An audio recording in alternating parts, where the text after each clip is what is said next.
Ah, je crois qu'on a tous vécu ça. Une partie de jeu qui déraille complètement. Je me souviens d'un taco shabu cheese pizza, phew, épique. Concentration max, rythme de fou. Et là, l'erreur monumentale d'un joueur. Bam. En 3 secondes, plus personne jouait, hein. On était pliés en deux, mais vraiment les larmes aux yeux. Impossible de reprendre. Le jeu oublié, complètement. Juste cette vague de joie, quoi. Collective, pure, incontrôlable. C'est exactement ce genre de moment qu'on a voulu explorer en écrivant notre récent article. Bienvenue donc à cette discussion où on va creuser un sujet qui nous touche tous, le rire. Et plus précisément, celui qui explose autour de nos tables de jeu. Est-ce que c'est juste pour s'amuser, un divertissement passager, ou est-ce qu'il y a quelque chose de plus profond là-dessous? C'est vraiment la question au cœur de notre article, le rire en jeu.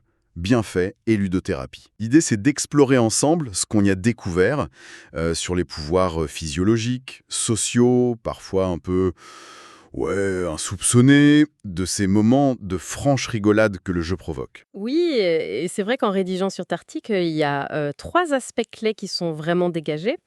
D'abord, l'impact très concret du rire sur notre biologie, quoi. Son rôle d'antistress, ses effets sur le corps, on parle même d'effets possibles sur le système immunitaire. Ensuite, on s'est penché sur sa fonction, essentielle de lien social et comment le jeu, semble amplifier ça, carrément. Et enfin, on a analysé comment différentes mécaniques de jeu, parfois toutes simples, hein, sont de vraies petites machines à fabriquer du rire. Et du bien-être au final. Parfait. Alors, euh, allons-y. Explorons ensemble cette chimie fascinante du bonheur ludique, comme on a essayé de la décortiquer dans notre travail. Commencions par le début. Le rire.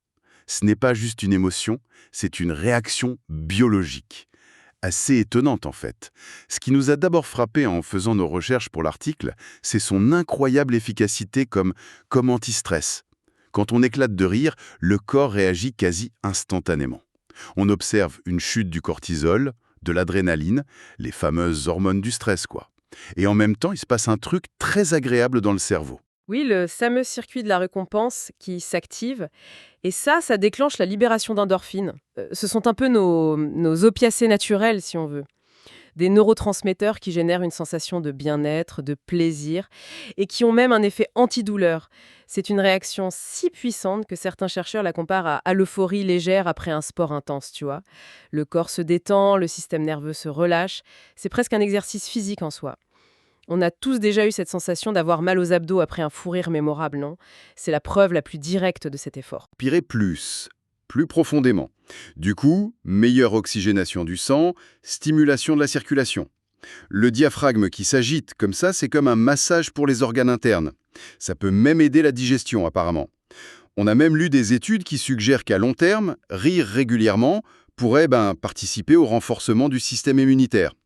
Nos fous rires, ce serait donc comme de petites pompes à bien-être intégrées, quoi. Et ce qui est particulièrement intéressant, et ça c'est un point qu'on a trouvé pertinent d'inclure dans notre papier, c'est que même un rire qui n'est pas totalement spontané, genre celui du yoga du rire, eh bien il semble déclencher des effets similaires. Apparemment, le corps ne ferait pas toujours la fine bouche entre un vrai rire et un rire, disons, intentionnel. Ça ouvre des perspectives, hein. Les jeux qui nous font rire, que ce soit par surprise, par absurdité, par connivence, ils deviennent de vrais outils pour influencer positivement notre état interne. On peut presque hacker notre neurochimie grâce à eux. C'est une des conclusions fortes de notre analyse, ça. C'est déjà énorme sur le plan individuel, c'est clair. Mais on a aussi voulu insister sur un autre aspect fondamental, la dimension sociale du rire. C'est peut-être même sa fonction première en fait. Le rire, c'est un langage universel, une forme de com non verbale ultra efficace. Il est terriblement contagieux. Qui n'a jamais ri simplement parce que quelqu'un d'autre riait à côté, franchement? Ah oui. Et il tisse des liens quasi instantanément.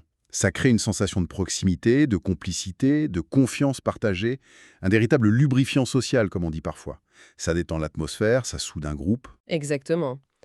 Et la table de jeu, dans ce contexte, elle agit un peu comme ce que certains appellent un cercle magique. C'est ce terme qui désigne cet espace-temps un peu spécial où les règles habituelles de la vie sociale sont mises entre parenthèses et remplacées par les règles du jeu. C'est un cadre sécurisé qui autorise ce qu'on a appelé dans l'article, en s'appuyant sur des théories de l'humour, Les violations bénignes. Voilà, les violations bénignes. En gros, des comportements, des paroles qui seraient mal vues, voire inacceptables dans la vie courante, mais qui deviennent amusantes, permises parce qu'on est en train de jouer. Oui, et les exemples sont nombreux. On en a cité quelques-uns qui illustrent bien ça. Prends That's Not a Hat. Le but explicite, c'est de mentir à tes amis sur un cadeau imaginaire que tu leur passes. C'est le jeu. Ou alors Top 10 Aventure, où il faut inventer des réponses parfois complètement absurdes ou même déplacées pour mimer une intensité donnée. Même des jeux comme Blanc manger coco, qui reposent sur un humour, disons, transgressif, ça fonctionne parce que le contexte jeu désamorce le potentiel offensif. C'est le cadre qui transforme la transgression en source d'hilarité, quoi. C'est tout à fait ça. Et ce mécanisme, il est au cœur de beaucoup de jeux d'ambiance moderne. Ceux qui jouent, c'est ce qu'on pourrait appeler la calibration sociale. Des jeux comme Just One ou Codenames, ça repose sur notre capacité à deviner comment les autres pensent, anticiper leurs associations d'idées. Et le rire, il naît alors autant d'une connexion réussie, de ce moment un peu magique où on se comprend sans parler, que d'un malentendu total, d'une réponse si loin de la plaque qu'elle en devient comique. Dans les deux cas, le rire signale que le lien social est en train d'être testé, éprouvé et souvent renforcé par ça. Alors justement, venons-en aux jeux eux-mêmes. Comment ils font pour générer ce rire si bénéfique? C'est d'autant plus intéressant quand on pense à cette stat un peu déprimante qu'on a trouvée en cherchant pour l'article. Le temps de rire quotidien moyen aurait chuté drastiquement en quelques décennies. On parlait d'environ 19 minutes par jour dans les années 30, contre à peine 6 minutes aujourd'hui en France. C'est fou, non? Ouais, c'est assez dingue. Du coup, le jeu devient un refuge précieux pour retrouver ces moments. En cherchant des exemples pour l'article, on a essayé de les regrouper un peu selon le type de rire qu'ils provoquent le plus souvent. Oui, on a identifié quelques grandes catégories. La première, c'est ce qu'on pourrait appeler le rire nerveux. C'est celui qui surgit quand on est sous pression, quand le rythme s'emballe, que les erreurs deviennent quasi inévitables. Le rire est alors une sorte de soupape, quoi. Une décharge face à la tension ou au petit chaos ambiant. Ah oui, le rire de panique. Taco-chat, book cheese, pizza qu'on citait au début. Exactement. C'est l'exemple parfait, avec sa séquence infernale de mots et de gestes. Le cerveau suit plus, ça part dans tous les sens, c'est frénétique et drôle. On a aussi pensé à 2 pommes, 3 pains. Tu sais, ce jeu d'observation et de rapidité où il faut compter des trucs sur des cartes. Ah oui, avec les pommes de pain qui comptent double. C'est ça. Le calcul mental sous pression, ça mène à des erreurs monumentales et des éclats de rire nerveux. Garanti. Au-delà de cette tension, une autre source très riche de rire, ça vient de l'absurde et de la créativité. Ce sont les jeux qui nous poussent à inventer, à interpréter de manière décalée, à sortir des clous, quoi. L'humour naît alors de la surprise, d'une idée folle, de l'audace d'une proposition inattendue. Là, Top 10 Aventure est carrément emblématique. Le principe de devoir mimer ou décrire un truc selon une intensité secrète, sur une échelle de 1 à 10. C'est génial, ça. Ça donne forcément des résultats improbables et hilarants. Imaginez la pire excuse pour arriver en retard avec une intensité de en 10, puis de 10-10. C'est un générateur d'absurdité fantastique. Et bien sûr, comment ne pas citer Time's Up? Ah, Time's Up! Surtout la troisième manche, celle du mime, où le désespoir et la créativité se mêlent pour des moments comiques, souvent anthologiques. Une troisième catégorie qu'on a explorée dans l'article, c'est celle du rire lié au bluff et à la mauvaise foi. C'est un plaisir un peu différent, là. Celui de mentir délibérément, d'essayer de tromper les autres, tout en sentant la tension monter. Le rire éclate souvent au moment de la révélation, quand le pot rose est découvert. That's Not a Hat, dont on parlait pour les violations bénignes, y rentre pile là-dedans. Essayer de refourguer un cadeau imaginaire en prétendant que c'est autre chose, tout en essayant de te souvenir de ce que toi, tu as reçu. La confusion, le bluff, ça crée des situations très drôles. C'est ça. On peut aussi penser à des jeux de poker menteurs plus purs comme Skull, où il faut miser sur ta capacité à cacher où sont les crânes. La tension est palpable, oui. Et quand un bluff est démasqué, ou quand il réussit de manière spectaculaire, paf, c'est souvent l'explosion de rire. Ou de soulagement d'ailleurs. Et enfin, il y a ce qu'on a appelé le rire social. Plus axé sur la découverte mutuelle, la complicité. On rit parce qu'on se rend compte qu'on pense pareil, ou justement pas du tout pareil. C'est souvent un rire plutôt bienveillant, basé sur la surprise de voir comment fonctionnent les autres, en fait. Fun Fact, c'est un super exemple de ça, je trouve. C'est coopératif, chacun répond en secret à une question chiffrée, genre sur 100, à quel point t'aimes les films d'horreur. Puis on essaye de classer les réponses dans le bon ordre sans savoir qui a mis quoi. Et là, tu découvres des trucs. Exactement. Découvrir le décalage entre ce qu'on imaginait des potes et leurs vraies réponses, c'est souvent source de grandes rigolades et de discussions marrantes après.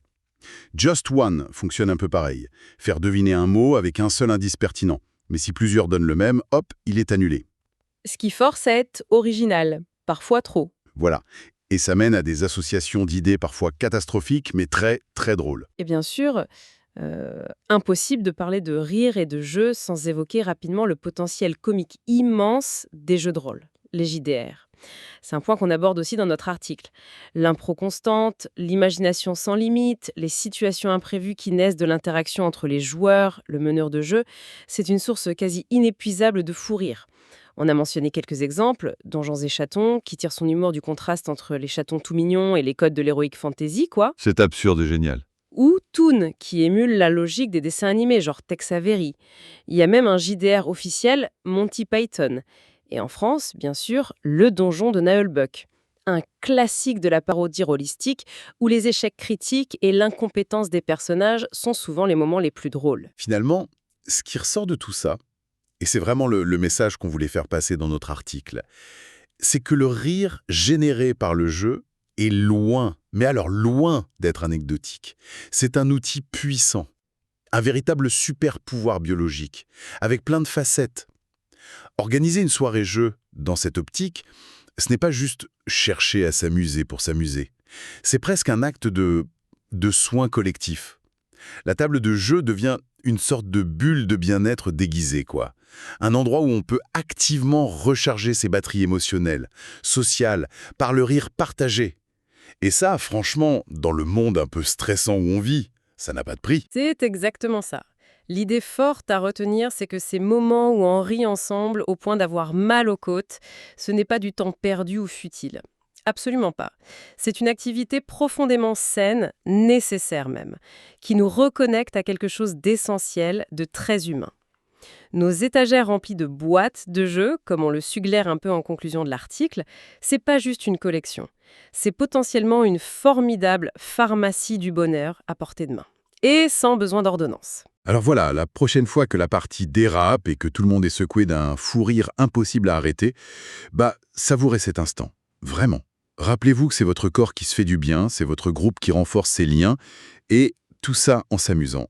Difficile de faire mieux, non ? Et juste pour ouvrir un peu la réflexion, pour finir, à partir de ce qu'on a exploré, on a vu comment les jeux peuvent être de formidables catalyseurs de rire et de bien-être, mais face à cette tendance moderne à moins rire spontanément, ça pose une question intéressante, je trouve. Au-delà du jeu structuré, comment est-ce qu'on pourrait injecter plus consciemment des éléments de jeu, d'humour ou simplement de légèreté dans d'autres aspects de notre quotidien ?